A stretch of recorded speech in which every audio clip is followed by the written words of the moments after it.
Баршаңызға сәлем. Бүгін біз вареньеға май құямыз. Май не үшін қажет деп ойлайсыздар? Май вареньені жақсы сақтап тұру үшін қажет май дегеніміз. Май болғанда тоң май ол сиырдың майы.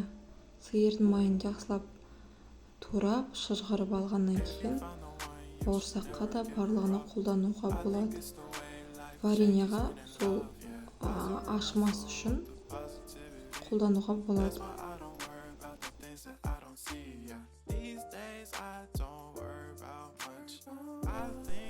Менде дайын май. Сол майымызды жақсылап ертіп аламыз.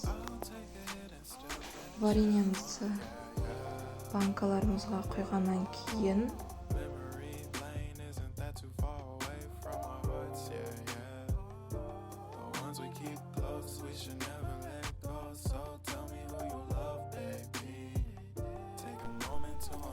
майымызды ертіп алғаннан кейін ыстық күйінде банкаға құймаймыз. Майымыз салқындаған кезде банкаға құюға болады.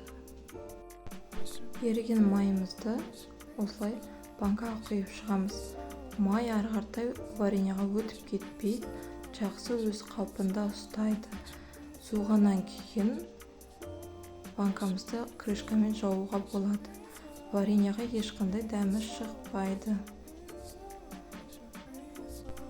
Сіздер де жасап көріңіздер. Видео ұнаса лайк басып, комментарий жазып, тіркелуді ұмытпаңыздар.